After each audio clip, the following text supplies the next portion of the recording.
Вітаю вас, гэта пара. Падзеі мінулага тыдня, на якія, магчыма, не кожны звярнуў увагу, ясна паказваюць, куды будзе рухацца вайсковая гісторыя і да чаго рыхтуюць Беларусь. І гэтую думку мне вельмі важна да вас данесці. Як вы, мяркую, ведаеце, ў сярэдзіне чэрвеня ў Швейцарыі адбудзецца мірны саміт па ўкраіне. Падзея, якая вельмі палохае расійскую федэрацыю, таму што там можа быць прынятае стратэгічнае рашэнне датычна нанясення рассіі вайсковай паразы. Всё вельмі проста.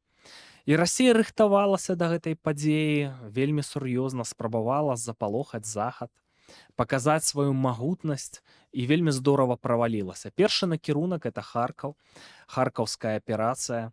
І Украіна мела перад гэтым снарадны голад, праблемы з фінансаваннем.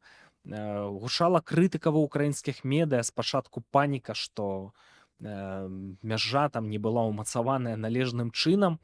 І нягледзячы на ўсё на гэта, нягледзячы на тое, што гэта для Расіі быў рэальны шанс яшчэ неяк паправіць стратэгічную сітуацыю, атрымаўся поўны пшык, змаглі прасунуцца там на максімум на 10 кіламетраў. А збіраліся ж Харкаў браць там праз колькі дзён, так? Но не змаглі нават узяць меншыя населеныя пункты. Ну, это просто провал. Расія хацела паказаць магутнасць, што яшчэ нешта можам, нічога не атрымалася, нічога ў Расіі няма. Другі накірунак, і ў ім задзейнічаная была Беларусь, так званы экспарт хаосу. Па-першае, гэта спроба паўтарыць мігранцкі крызіс, палякі апынуліся гатовымі. Там мігранты спрабавалі прарывацца праз мяжу, закідвалі памежнікаў камянямі.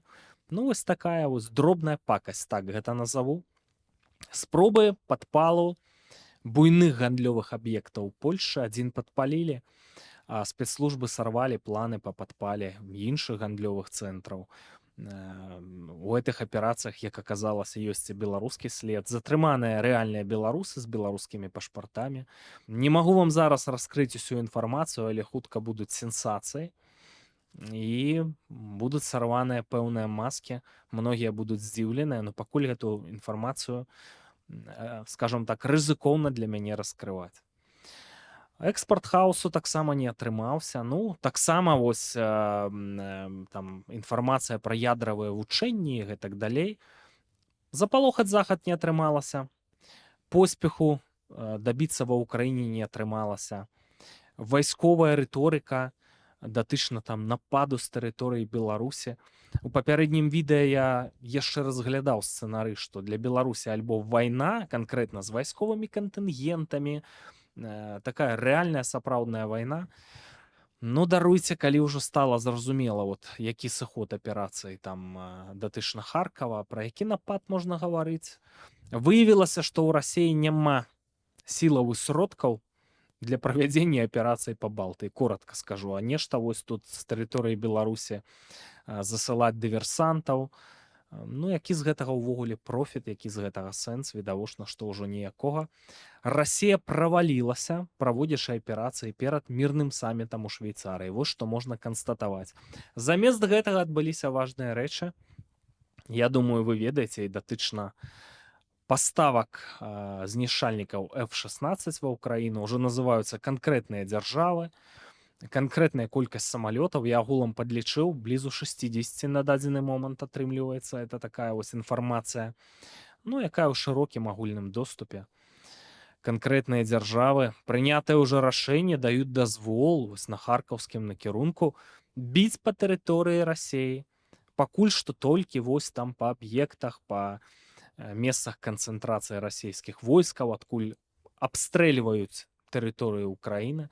Но вы ж разумееце, што сітуацыя будзе моцна мяняцца. І карцінка на вайне таксама будзе моцна мяняцца. Это пераломныя рашэнні, і гэтыя рашэнні будуць прымацца новыя і на карысць Украіны. Карацей, калі коротка сказаць, на вайне на нашых вачах сёння адбываецца пералом. Расія прадэманстравала сваю нездольнасць і раскруціць нейкую глобальную гісторыю, нездольнасць там сур'ёзна прасунуцца ва ўкраіне. І Росіі будуть наносіць вайсковую паразу, і прытым гутарка не будуць ісці на от перамір'е па ўкраіне. Такая вось, значыцца, рыторыка гучыць. Ну, якое перамір'е па ўкраіне, все разумеюць, што для Расіі это момант аднавіцца, аднавіць сваю тэхніку, там дачакацца паставак з Китая, напэўна, праз паўночную Карэю, нарасціць вайсковы кантынгент. Гэтага Расіі не дадуць зрабіць, не будзе перамір'я такога відавочнага і працяглага там на месяцы ці гады. Расіі будуць наносіць паразу. І вось гэта самы небяспечны момант для Беларусі, на якім трэба спыніцца. Калі Расія на нашых вачах пачне відавочна прайграваць, калі шалі вагаў відавочна пачнуць схіляцца ў іншы бок, это небяспечны для Беларусі момант. Дарэчы, калі это пачне адбывацца? Это не пачне адбывацца праз 10 год і праз 5 не пачне. Гэта будзе адносна скора. Нават навука пра это кажа. Тэорыя палітычнага цыклізму, што Пуціну, ў прынцыпе, ягонаму рэжыму, які выйшаў на пік, засталося ад 3 месяцаў да 1,5 года. Каму цікава гэтыя гіпатэтычныя развагі паслухаць, значыцца, відэа, спасылка на відэа знаходзіцца ў апісанні. Ну, гэты момант крытычны, калі стане зразумела, што ўсё вайсковая параза і рэжым Пуціна не ўтрымаецца, губляць няма чаго, тады пачнецца ядравая гісторыя. Пра гэта даўно папярэджваў гісторык Юрый Фельштинскі. Давайте прыгадаем ягоныя словы. Вот как только война началась, да, с Украиной, в феврале 22 года Лукашенко вывел Беларусь из безъядерного статуса. Но переброска ядерного оружия в Беларусь, как мне показалось, делается не с целью приблизить это оружие к границам Европы, потому что на самом деле в этом нет необходимости. И даже не с целью, опять же, угрожать каким-то странам вот с более близкого расстояния в Европе, потому что для этого можно было бы перебросить ядерное оружие в Калининградскую область, являющуюся частью Российской Федерации и стратегически расположенную лучше, чем Беларусь, потому что из Калининградской области можно наносить удары по всей Европе, хоть до Португалии, да, дотянуться. А с точки зрения подготовки гибридной атаки ядерной против Восточной и Центральной Европы именно из Беларуси для того, чтобы избежать ответного удара по территории Российской Федерации. И вот в этом, мне кажется, был и есть план, и это та причина, по которой до сих пор никто в России, обратите внимание, не заикается про аннексию Беларуси, при том, что все территории маломальски оккупированные российскими войсками, Путин сразу же норовит аннексировать и объявить неотъемлемой частью Российской Федерации. Вот это, как мне кажется, создает для Европы неимоверный фактор риска, настолько серьезный, что я бы считал, что важнее об этом было позаботиться и превентивно, да, встать на позицию организации как бы освобождения Беларуси от российских войск. Теперь уже фактор наличия ядерного оружия в Беларуси, он становится серьезным, потому что в Европе ядерное оружие есть только у Франции и у Англии. Франция, как она обычно делает в критические ситуации, ну, мы это знаем по истории Второй мировой войны, сразу же заявит, что она как бы вообще ни в чем не участвует. И это противостояние уже будет между Великобританией и Белоруссией реально. И искушение задействовать ядерное оружие для ударов по Восточной Европе, как мне кажется, будет у Путина довольно серьезно. И вряд ли, вот учитывая все написанные там Медведевым тексты и сказанные Путиным тексты, вряд ли к этому не стоит относиться серьезно. То есть я думаю, что эта угроза ядерного удара, из Беларуси, подчеркиваю, по Восточной Европе, ее нужно рассматривать как реальную. Поскольку эти удары, ну, мы сейчас говорим, конечно, про теорию, да, и будем надеяться, что я фантазирую, будут наноситься из Беларуси, то ответные удары будут наноситься тоже по Беларуси. Но Беларусь небольшая страна, и наносить ответные ядерные удары по Беларуси никто не будет. Даже если предположить, что в этом бы участвовали во всем Соединенные Штаты, все равно ядерные удары по Беларуси, как мне кажется, наносить достаточно рискованно, потому что утечка радиации будет ну, в соседние государства, там, в том числе в Скандинавию, в том числе в Прибалтику. Поэтому ответные удары будут наноситься, конечно же, обычными видами вооружения. Но поскольку, подчеркиваю, Беларусь страна небольшая, то эти удары будут, конечно же, чувствительными. С точки зрения Беларуси, конечно, то, что делает Лукашенко, это национальное предательство, да? Это государственная измена. Удары будут наноситься прежде всего по Беларуси. Это ровно то, что делает Путин, это то, в чем он заинтересован. Это абсолютная как бы провокация в отношении Беларуси и белорусского народа. Но отвечать за это, конечно, прежде всего Лукашенко. Пагадзіцеся, што гіпотэза фельштінска выглядае больш чым пераканаўча. Я ведаю, многія будуць тут не пагаджацца, но все абсалютна лагічна. І Лукашенко ведае пра гэта, што такі сцэнар рыхтуецца. Вы думаеце, для чаго ён будуе у чырвонай паляне пад Сочы для сябе рэзідэнцыю за паўмільярды даляраў? Прыгадайце расследаванне байпола на гэты конт. Ну навошта табе там рэзідэнцыя? Ведае, значыцца, ўжо падставіў Беларусь. Ну не тое, што там пад анексію, пад фізічнае знішчэнне, это ж уявіце сабе, удары ж будуць наносіцца па Беларусі ў кожным разе. Таму што тут станцыі вось гэтага далёкага радыялакацыйнага выяўлення, так, у Ганцавічах і Вілейцы. Тут ужо інфраструктура пад тактычную ядравую зброю падрыхтаваная у Асіповічах і, напэўна, не толькі. Таму ўсё вось такі падступны план рыхтуецца, каб падставіць Беларусь, што это вот не мы, не Расія, это вот Лукашенко нас чудзіў, а Лукашенко ўбывае у чырвоную паляну. Пазлы абсалютна, з майго пункту гледжання, складваюцца. Ведаеце, яшчэ у мінулым годзе і нават у пачатку гэтага года ў мяне такія былі спадзевы, мне здавалася, што Лукашенко ставіцца да Беларусі вось як да сваёй уласнасці.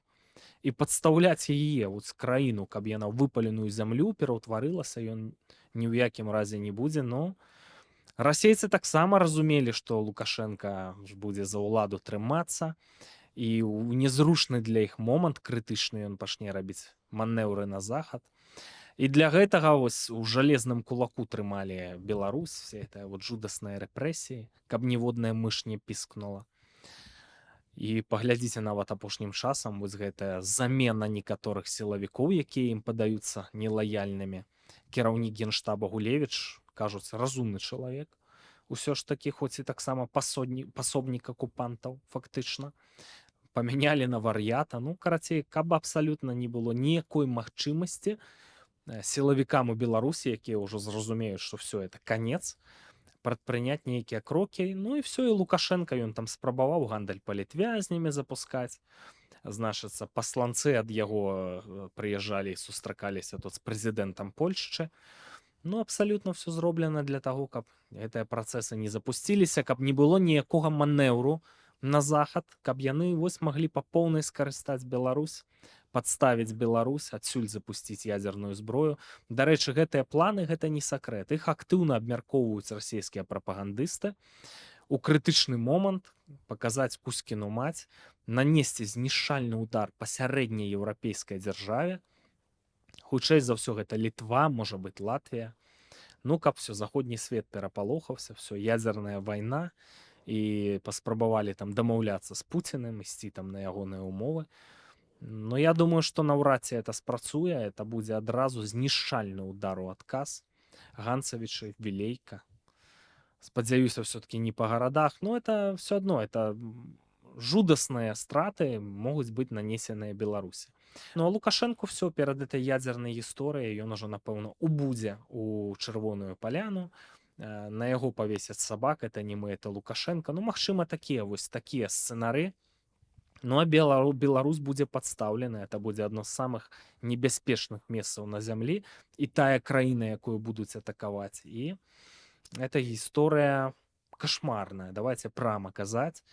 І канешне, паводле логікі, сілавікі ў Беларусі, якія б яны ні былі, павінны разумець, што это вот знішчэнне краіны і іхнае фізічнае знішчэнне з вялікай долей імавернасці, штосьці павінныя былі прадпрыняць, ну такім чынам сілавы апарат узяты пад кантроль, што я не быў бы ўпэўнены, што знойдуцца такія беларускія генералы Дэ-Голі, якія возьмуць на сябе адказнасць.